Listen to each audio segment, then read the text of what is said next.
This episode brought to you by GTM AI Academy.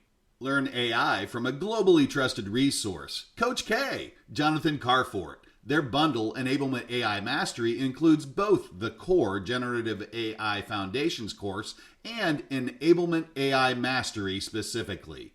Each course has a value of $599 individually, but Coach K is offering them as a bundle with reduced pricing. And as a listener of the Inside Sales Enablement podcast, if you act now, you can use code ISE30 to get an additional 30% off of the entire thing. You will also receive free access to the GTM AI Tools demo library. Coach K has done the demos, so you don't have to, and offers his straight shooting opinion, fact-based through an enablement lens. Go to www.gtmaiacademy.com and enter code ISE30 today and elevate your AI enablement game. Welcome to the Inside Sales Enablement podcast. Where has the profession been? Where is it now? And where is it heading? What does it mean to you, your company, other functions, the market? Find out here. Join the founding father of the sales enablement profession, Scott Santucci, and trailblazer Brian Lambert as they take you behind the scenes of the birth of an industry. The Inside Sales Enablement podcast starts now. Hi, I'm Scott Santucci. And I'm Brian Lambert, and we're the Sales Enablement Insiders. Our podcast is dedicated to helping sales enablement leaders understand the big questions they should consider in order to be successful with sales enablement. In this podcast, we rethink, revisit, reframe, and confront reality about sales enablement. And today, it's a topic that I find extremely important and actually extremely relevant in today's world, and that's sales coaching. Scott, what do you have for us? What I have for us, so we're actually recording this. So as you probably can imagine, we record these things in batches, and we're actually recording this July 31st. And we had posted out in June on LinkedIn how grateful we were to our audience that within 6 weeks we'd had 1,000 downloaders. And I put it out there. Please, it's very helpful for getting notes like this are great. We'd really ask you if you could put them out on LinkedIn so more people can see it and more people can get the word. But Rachel wrote me a note on LinkedIn, and here's what she said.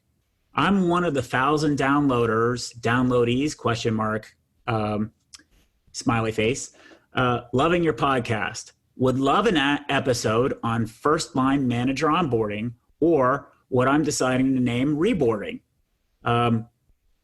Insert Scott joke or waterboarding. Haha. That's not me. That's my own joke. So apparently it didn't go over because Brian typically is a good audience for me. So if you're driving around, you know that Scott has some bad jokes sometimes. So back to what Rachel said. I'm utterly convinced the reasons the percentage of first level sales managers failing at their first management role is because of this. Companies take for granted that a high potential rep who's been inside the company for a couple years knows 80% of what it takes to be a sales manager, when the reality is more like 20%. From a different view of systems and tools to transitioning from a player to a coach, there are so many ways to set successful sellers up to fail. It's a wonder people sign up for it. Rachel, the reason they sign up for it is they don't know that they don't know. They don't know what they don't know yet. But anyway, once they've come to grips with the fact that they might not get paid as much, they're good. Right. So it's back. Right. Right. Back to it. I'm in the early stages of building a manager onboarding program. We should have in place 6 months ago. We should have had in place 6 months ago, and love to hear your thoughts. Very happy to contribute also. We're also building a business case for an internal sales onboarding podcast at the moment with myself as the host. Great, Rachel. I'm not sure if you want to listen to how we're doing it, but that's awesome. So would love a real world opportunity to speed leaders' time to yes on it. So those are that's some of the questions. So in response to Rachel's email, that's what we're talking about today. Very cool. Speed of business. Love it. So, then that's a good question. Now that you've sprung this on me, I'll spring it back to you since you always do the framing out. How are you going to frame this one out? Or was Rachel framing it out for us? Right. So what we've learned is one of the more popular elements of our podcast is a framing story. So on this one, I'm using it to give you a voice of your peers, but also encourage you. Please use the email engage@insidese.com. I guess I'll take emails from LinkedIn too, but we want to hear your thoughts. So with that, here's the segue. I'm a Redskins fan, and I'm going to use a football example because it's our podcast and I get to. And the football example. So this will only take a second for all you that want to turn it off right now, either because you're not a Redskins fan or you can't stand football analogies. This is only going to take 30 seconds. So hang in there. Yeah, hang in there. And for those of us who are Redskins fans, we're suffering. So we have to live in the golden era. And the golden era of Redskin football is the Joe Gibbs era. And if you don't know Joe Gibbs is incredibly Christian. He does not curse. He finds players if they curse in his presence. He looks really, really nerdy. He admits that he's really, really nerdy. And just everything about him is incredibly by the book. And one of the things that he did as a coach, he really only focused more or less on three things. He focused on one metric. The one metric he focused on all of his football teams was turnover margin. We're not going to win football games if we turn the ball over more than our teams do. Now, keep in mind, Joe Gibbs is regarded as an offensive guru and really complex offenses and had a lot of success, but that was his number one driving thing. The second thing that he concentrated on, equally important, was make sure people know the plays. Period. End of subject. You have a job to do on the team. Be the job. Do the job. Period. End of subject. The third thing that's interesting about Joe Gibbs is that he really loved people to be themselves. And one of his favorite players of all time actually is a guy named John Riggins. And if you don't know who John Riggins is famous in the Washington, D.C. area. If you grew up, he was a extreme character.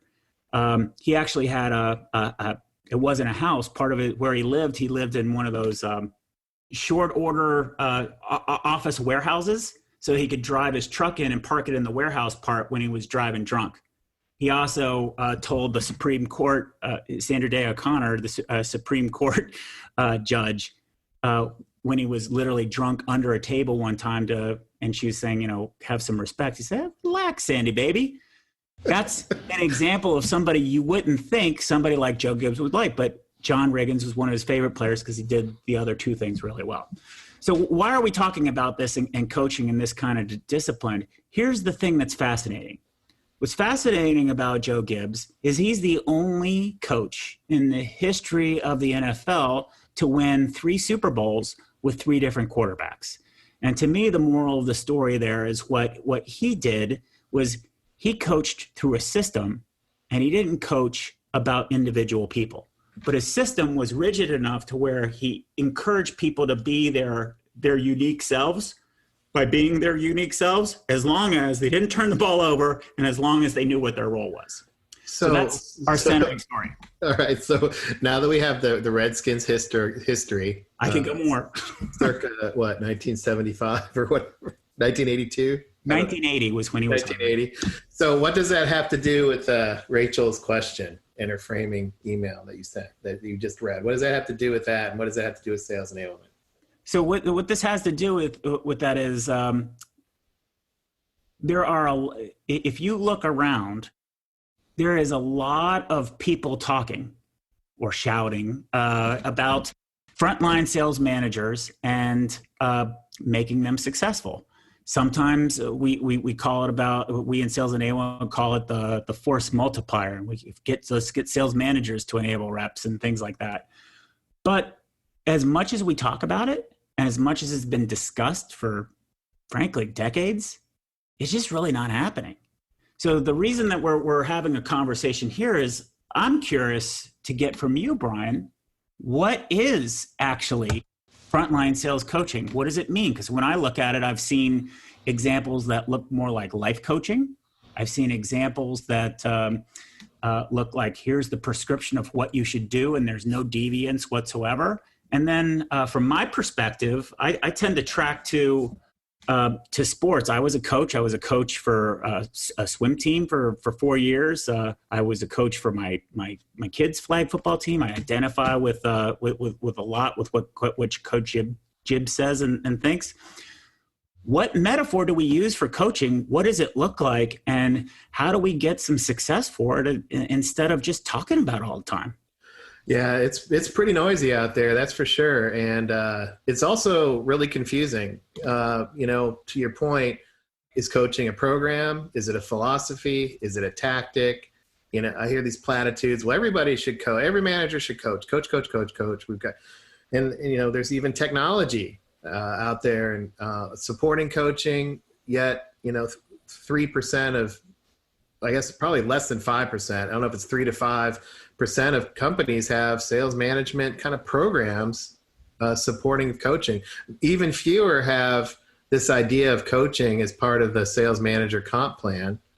And more importantly, now there's some machine learning and AI coaching. AI sales coaching is a thing, which to me is kind of scary because it's too much artificial and not enough intelligence in the first place. And now we're going to have AI sales coaching. Well, that's going to fix everything. And to Rachel's point, I totally agree with her.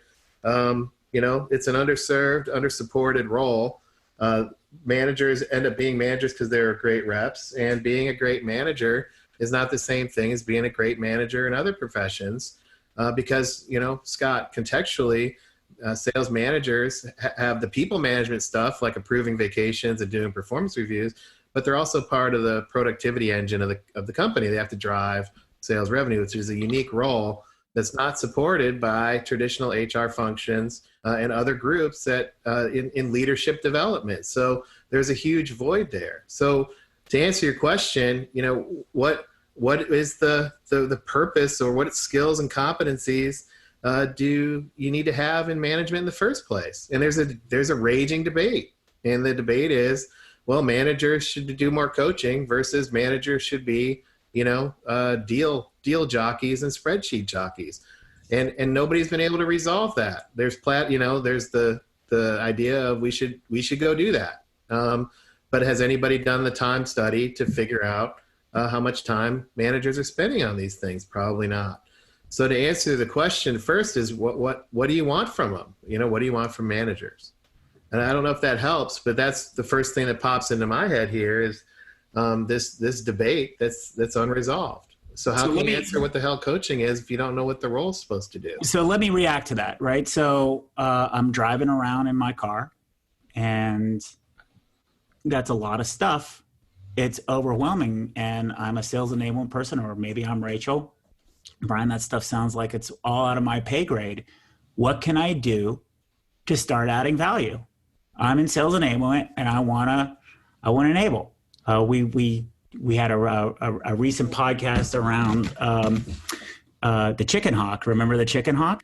So let's take what you said and let's break this down. And what do I do with this information? Yeah, well, first you have to understand what coaching is, and also what the purpose is of your sales management team. So tactically, wait, let me pause. When you say you, is that I need to understand it as a sales enablement practitioner, or do I have to gain agreement with the sales managers and the VP of sales of what sales coaching is? Yeah, it's both. So to me, you have to gain agreement, understand in your organization what's the expectation of management, and then 2, you have to enable that. Okay, so talking to Rachel then, Rachel, what I think Brian is saying, and Brian, I'm putting words in your mouth, spit out what doesn't fit. Rachel, what I think Brian is saying to you is, number 1, you need to have a philosophy of what training is. Think about it as a North Star, and socialize that, at least make sure your VP of sales supports it. You might have to bring individual sales managers along. Is that step one? Yeah, absolutely. For example, is the management team, sales management team, responsible for getting the number? Yes. Okay. Well, what number is it? And two, trick question, is it through people or for people?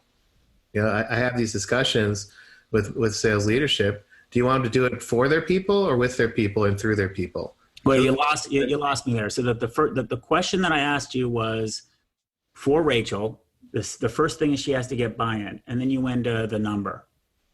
Yeah, that's an example of the buy-in. Like, what's the purpose of the sales manager role? Is to get the number. What does that mean? But so to whom are we talking to? To the VP of sales? Yeah, to sales leaders. Okay, so Rachel has to have a perspective of what coaching means, or philosophy, as her North Star. Right. She must gain agreement, some minimum agreement with the head of sales about what his expectations are of the frontline sales managers. Yeah, that's right. Okay, gotcha.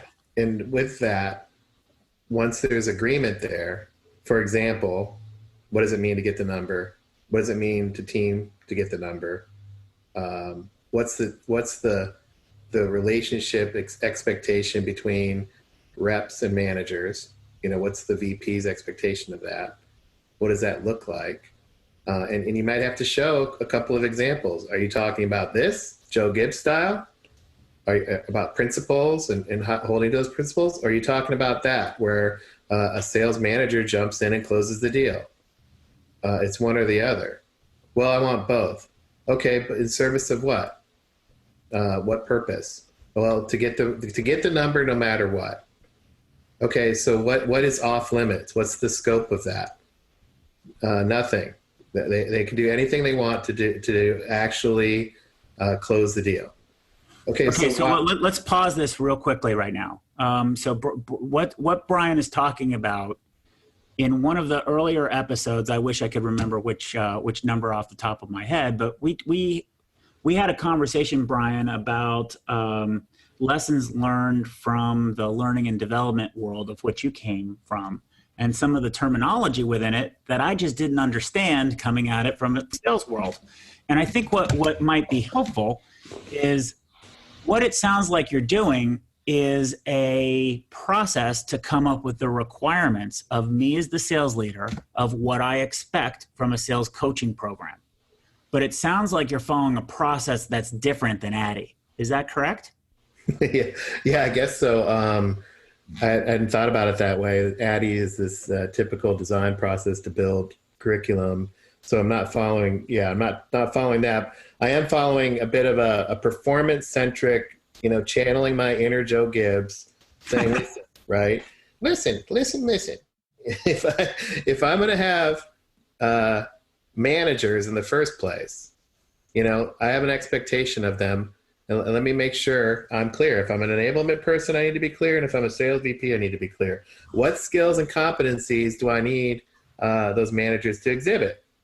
And it's just question mark, stop. And in that, there are two camps. There's the compliance-driven, beat the crap out of reps camp, and then there's the do it with and build team outcomes. Those things are bipolar opposites. Gotcha. So wait, pause this. So I'm going to go talk back to Rachel. So Rachel, so tying this back to, would love an episode on first line manager onboarding. So what we're saying is the thing that you need to have first is a overall philosophy of what coaching is. Now, the second thing is you need to co-create or help build the requirements. What are the business requirements that the head of sales has, knowing full well, A, they're not going to want to talk about it, and B, they probably don't know off the cuff how to give you what their requirements are. So you're going to have to interview them. And then there's going to have to be a give and take process. And Brian said, instead of Addy saying, tell me what you want and I'll go build it, it's give and take. Is it this or is it that? Now what Brian's saying, conversation will kind of model what we're doing here, right? This might be a little bit frustrating for people to listen to, but this is part of figuring it out as we go, right? That's we're right. Checking for understanding. We're confirming back. We both have to have some patience here to not just jump to the answer. Scott asked Brian to define sales coaching, and damn it, he hasn't done that yet. We're working on it. Well, what we're giving you, Rachel, is we're answering these questions that we're dedicated to the first line sales manager onboarding. It's you can go and just go, boom, here's your reboarding program. But here's a model I got off I see a lot of pictures, right? Here's a picture of it. Right. That's not what we're doing. But if you don't gain buy-in at the beginning, you're not really solving any problems. You're just sort of moving the minutia around. So what we're saying is step one, build a coaching philosophy. Number two is make sure you can define the requirements with your sales leader. Now, step three, Brian's saying, okay, based on that philosophy, what is the impact? You can have a philosophy of you're in service of frontline managers. So that means your style or your program is going to be they elect into it. Or, so think about that in terms of building a curriculum. It might be you're building a curriculum, a master's curriculum. Or the other one might be compliance oriented. Did sales managers do these things? And we're going to drive them to it. You need to make that choice, but also you need to make sure that choice has a business reason behind it and also has buy-in from your head of sales.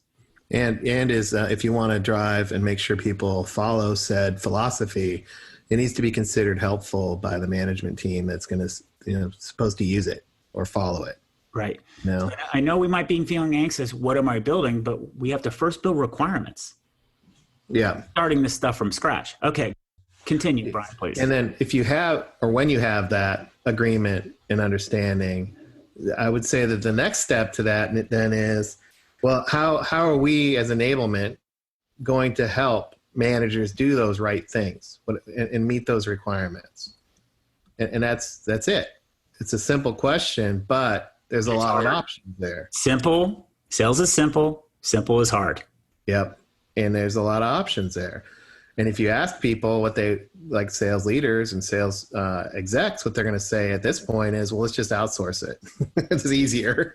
No, just kidding. But they do that. But I think it's important if you have a philosophy and a point of view is to bring some options to the table to say, listen, when it comes to helping sales managers do the right things, how about I do a bit of a study here to figure out how they're allocating their time and what they're spending their time on, because you just gave me the requirements. We both agree on it. Let's go see real world what's happening in the field and how managers are allocating their time. Right. So if you're listening in, you could tell Rachel was passionate just in the way that she wrote this. So I think one of the things that most of us take for granted who get to see this over and over and over again is taking a athlete, a stud athlete. There's a reason that Joe Gibbs wasn't considered a great football player, but one of the best coaches, and why we don't hear about Jerry Rice being a great NFL coach. Sometimes if you're a great player, doesn't mean you're a great coach because you don't have empathy of what everybody else doesn't do. And really the idea of a manager is to be able to work and elevate a group of people rather than just be an individual awesome person.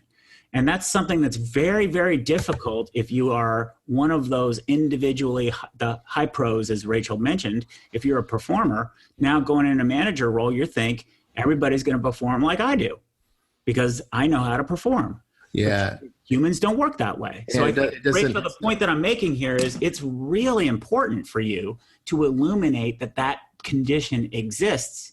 So therefore you can soften the beachhead a little bit and go, maybe we do need a program to help our frontline managers do it, because this is a problem that isn't seen yet, but it's something that people exists. Yeah, that's great. And also to Rachel in that, channeling back to Joe Gibbs again, because it's a great analog there. That switch from being a great NASCAR driver, making left-hand turns all the time and beating the competition, versus crew chief or team leader is completely different. Yes, it's helpful to have empathy for the driver or the rep in this case, but it's completely different skill sets. Yeah, and to Scott's point, as an individual seller, if anybody's had success, and this is how I've netted this out. So listen, if you're driving, this is how I've netted this challenge out. One, if you're a top performer, I guarantee you, if a top performer has had to learn how to be a top performer in spite of the system, because they haven't had the help and they've got things on their hard drive, et cetera, they don't turn to their company for help.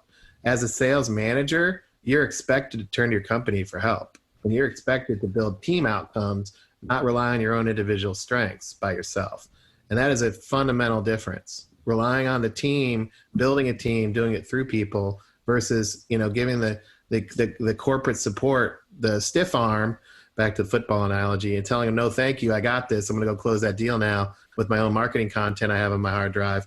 That's the fundamental difference. So you have to actually, as a manager, trust the system around you, which is what Joe Gibbs built to allow people to be themselves, right? So that's a critical distinction there, Scott. Absolutely. So I think that's a really important point. So Rachel, let's frame this back out again. But what Brian's talking about, part of in an earlier episode, and we're going to plug it, where we use a Foghorn Leghorn cartoon to talk about stakeholder management. Here's a great opportunity for a give-get. When you become a frontline sales manager, and what I'd ask you to do, Rachel, is interview them just about their day in the life. This is probably today the hardest job in any company. And the reason is they're hit from all directions. And then they get frustrated and say, well, at the end of the day, I'm evaluated by my number. I'm just going to go rogue. Screw the rest of you people. And I think where you can help, by the way, them going rogue is the surest way for them to not be successful. But they might think it's the right way to be successful. It's not, because you don't get any of the resources to make it leverage. Yeah, they get burned out too, but yeah. Yeah, and you just sort of chip away. Maybe it helps you squeeze out at the quarter, but it's not long-term sustainable success. So one of the points that we talk about in with the idea of stakeholder management and building that skill is the give to get.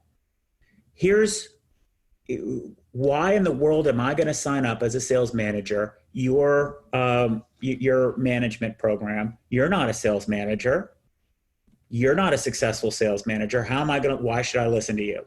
So part of what you need to be able to do is part of the give that you want me to do, and the give. Here's what I get as a frontline sales manager by participating in your program. You're going to pre-configure some resources and help them understand what my job's like. So in other words, you're going to prevent more people from me doing their job. I, as a sales manager, by participating in your coaching program, you've made it easier where instead of having 4 or 5 different pipeline review forms that I got to fill out, I only have to fill out 1. You've taken a thorn out of my paw. Now, as a result of that, I'm going to participate in your coaching program. And you keep making those give gets, and then you build out more and more support for your program because I'm getting something out of it either, rather than just what you want to do, which is reboard me. So I think it's really important that you factor in the story about stakeholder management, heed the advice that Brian's giving you, because going for a frontal assault with a reboarding program, you have to first help make people aware that they have a problem and that they're clear on what problem they're solving. Just because you see it doesn't mean other people see it. Yeah. Yeah. And I think you got to drop the language on reboarding, because it's like, the world's toughest profession. How would you like to get reboarded back into it? It's like, well, come on. but to what I think you could do is redefine or reclarify, right? I've used this language before. Now that we have an understanding of what's going on, let's reclarify, or just clarify in general. Not necessarily redefine. It gets people a little bit bent out of shape. But if you clarify the role now, so what's the role? and what are the objectives of the role, whether you call it role profile, job description, whatever. There's a specific set of requirements we've identified. There's a specific philosophy. We've done the time study. We've talked about, through people instead of for people. Write it all down and get sign off, not from HR first. That should be the last group to sign off on it. It should be from the sales leadership team and even managers themselves, as to, yes, this is what I would consider the manager of the future, the manager of now. The evolution of this role on paper, as we've discussed, it looks like X. And don't worry about the format and how long it is, but if you don't clarify it on paper, then you can't really say, well, my program supports that, what you all agreed to.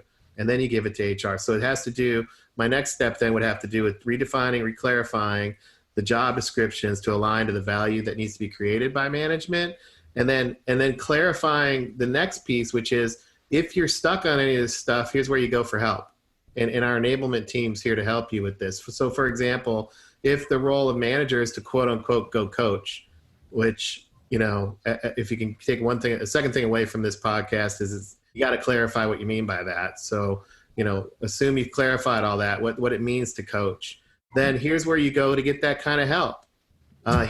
Here's what a day in the life should look like now. And this is the expectation of your day in the life, that takes things away and simplifies your view, and add things like the rituals, so to speak, that we would expect you to have with your people, the conversations that we would want you to have about customers, the feedback that you would be providing back to marketing groups and product groups and even management around the customer conversations.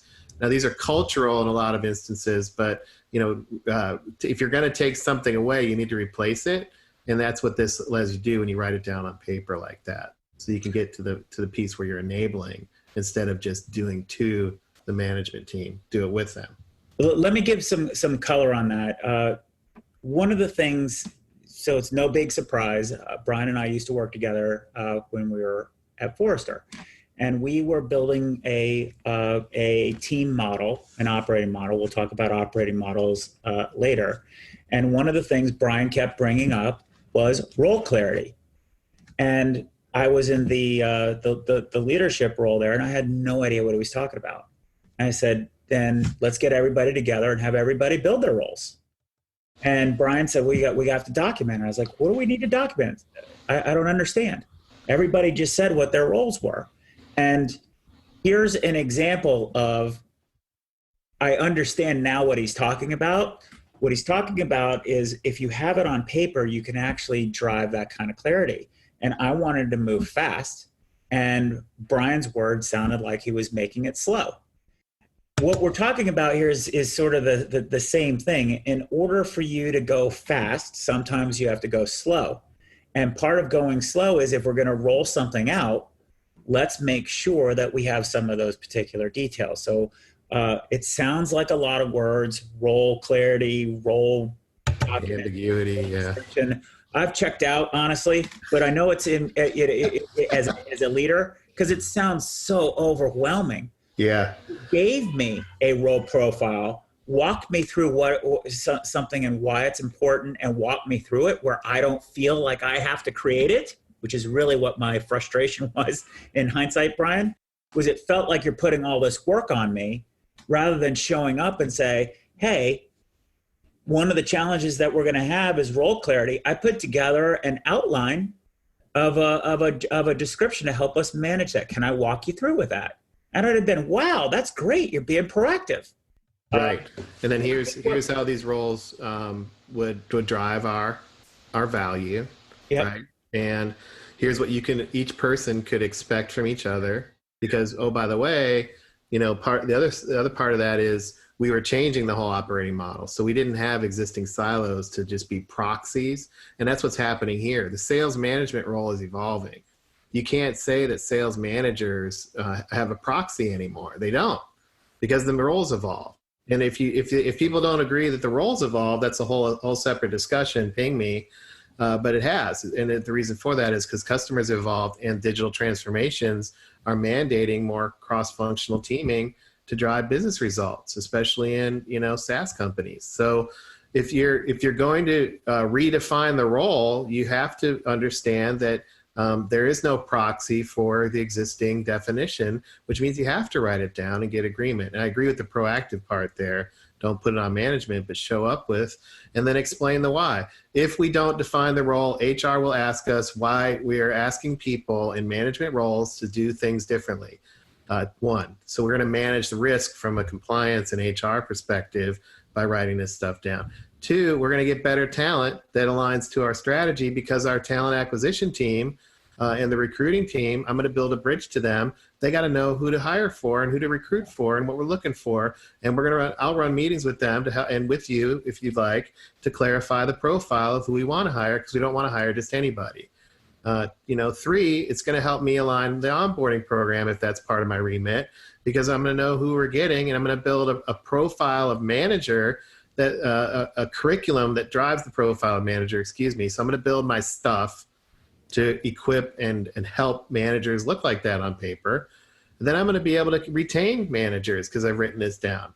Not only will we have entry level, so to speak, management, but we'll have, black belt, Zen Yoda, super awesome management because I've written this down. And I'll be able to build a bridge through that 101, 201, 301, 401 level because I've written this down. So these are things that I'm going to do for you / with you, management team, that's going to manage risk, accelerate our ability to drive our strategy, retain our people, and help our reps get what the help they need. Because that's one of the shifts in the sales management role, is the definition of helping sales people be successful has changed. So we're going to help retain our reps too by writing this down. So to help us bring this to closure, what I'm going to do is I'm going to share 3 things that I'm taking away from this, Brian.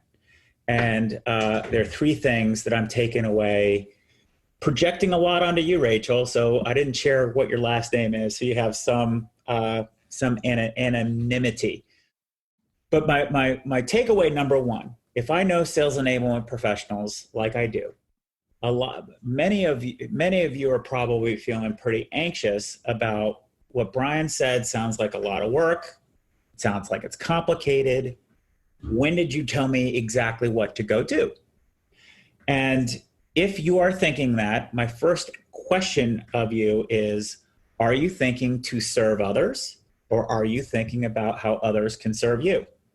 And I think that's a fundamental question all enablement people should ask. Is you feel pressured to go do something, and then you want a checklist of stuff to go do. But if you did that checklist and pushed it onto people, and you haven't gotten the buy-in, you haven't gotten you haven't gotten the support of what the program is in the first place, you haven't gained all these different things, you're pushing something forward that's going to have no support whatsoever. So basically, your program's going to be stillborn, and you've helped no one. So the goal is, at the end of the day, are you going to evaluate yourself on whether or not you did a whole bunch of stuff and it looks really pretty, good job, but did it drive results? And if you're not doing the kinds of things that Brian's talking about, you're not gaining the internal support, you're not gaining the particular buy-in, and you sure aren't going to get the people using it. Because I got news for you: no matter what kind of mandate you put out for frontline sales coaching, it doesn't work. The frontline sales managers are really good at articulating how things don't work and why they don't have to do it, because they don't have a lot of time. And if the VP of sales hears a lot of it and doesn't have any reason to push back, guess what he's going to do? He's going to say the mandate for coaching is gone. So you've invested a lot of time and energy to roll out a bunch of stuff, to do a whole bunch of checklists that sound super sophisticated and make you look smart, but no one's used it. So the reason that Brian's walking you through all these things is through lessons learned of what works to get people to use it or not. That's point number 1. Point number 2 is, along the way, there are many things in our podcast, like the skill of stakeholder management. This is a fantastic opportunity. Tackling something like this that is hard, breaking it down into small steps, and then doing the give-get. Am I in service of you? What do you want? And then also, what can you do to help me? If you keep doing this, this is the way that you build the foundation of support. So if you're brand new and you want to be able to speak, or you want to have the support of sales managers behind you, don't impose something on them. That is the surest way to get a revolt. I agree. The way to get the support and to be able to push back on the rest of the organization is you'd want to be able to have a core constituent base. If you want to get that core constituent base, get them to support the idea. Let them, I like to use the idea of let them put their fingerprints on the murder weapon. It's not you, Rachel, having the greatest idea on the planet. It's you've brought the best ideas to bear. Third point, my third reaction to what Brian's saying is, let's follow the narrative here.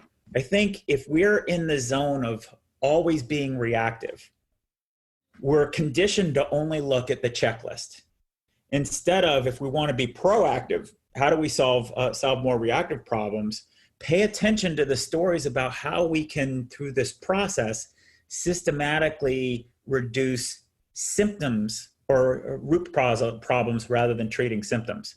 If we're only listening for what we can go do, we are only treating symptoms. If we are listening actively to all of our constituents in this process and engaging with them and making sure they're buying in every step along the way that Brian talked about, we are moving every day a little bit closer to being proactive.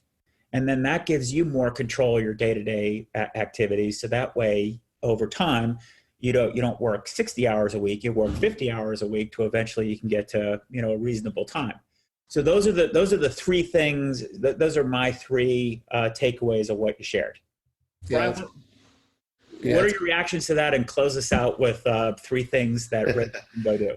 Yeah, that's a great recap. Thanks, Scott. And thanks for your help on the front end of this. I tend to jump in and provide direction. And it was really helpful to have you zero me in on the scoping part of the front end of this. So that's also, I'm sure, going to benefit the listeners. So thanks for doing that. I think for me to action this, everyone knows, and I would use the Steven Seagal approach. He's an guy. You use people's momentum against them, right? So when people are coming at you, you know what? Managers need to coach. Dang right.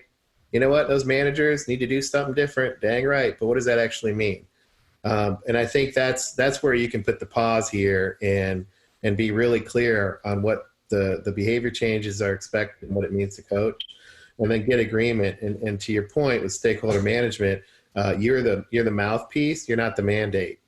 Sales leadership is the mandate. You're the mouthpiece for that, and you've got the buy-in through the council or whatever before you action. And that way you have a way to get top cover along the way. So make sure you have that. So leverage the buzzwords to get traction. And then two, think about the Joe Gibbs system view of what performance means. This idea of being a coach and building out the system, it's the new normal. It's not when coaching first started becoming a buzz, it was a task. Make sure you go coach. Make sure you find coachable moments. Go do this thing called coaching. And it came across to 99.9% of managers as yet another thing I have to go do. Then it evolved into, no, it's a mindset. It's something that you should be thinking all the time. But nobody's really redefined what that day in the life or that relationship between managers and reps needs to look like in the new normal.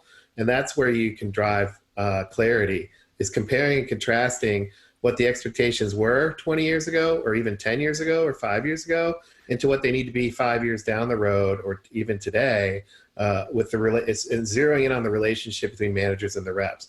And if you have to build a week-long calendar that shows the calendar view of a manager today, and a calendar view of a manager, after your program, then do that to visualize and compare and contrast the difference there.